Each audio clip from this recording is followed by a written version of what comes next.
So integrating payroll with finance seems like kind of a simple thought. Okay, let's get a system that when we hire an employee, it creates that employee in the ERP system. When we pay an employee, we post that salary into the ERP system. As the employee accrues PTO, let's get that entry into the accounting system, et cetera, et cetera, et cetera. But that's not the true value. That's one part of it, because that can be done at the very simplest of formats, quite frankly. I can sit there and say, hey, I'm going to post my payroll in a very summary format, but how much is that giving me information back into the system? I think everybody knows here that we are partners with Sage Intacct, and we're deep partners with Sage Intacct, and really it's the number one or the only ERP that we really focus on from an implementation perspective. But if we look at how we integrate payroll with that, not only are we bringing that information in by employee, we're using things like dynamic allocations to allocate that across the appropriate departments, customers, jobs, so that we have full information around how we are succeeding, whether we're hitting budgets.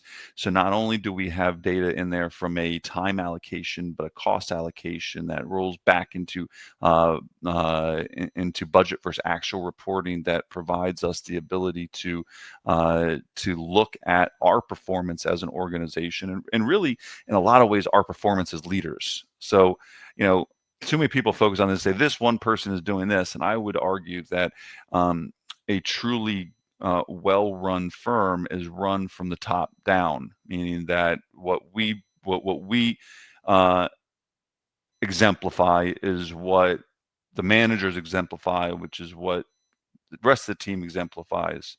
That's just a side note to this. Now, when we're talking about payroll integration, we're talking about reporting.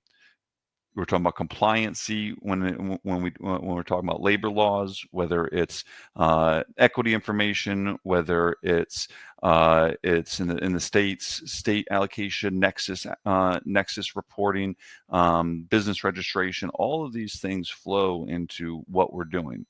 As an example, here in the United States, if we have an employee that is in a certain state performing services, and we have a customer in that state that could create nexus, or meaning that we have to register to do business, and we have to file taxes in that state, not just payroll taxes, but income taxes.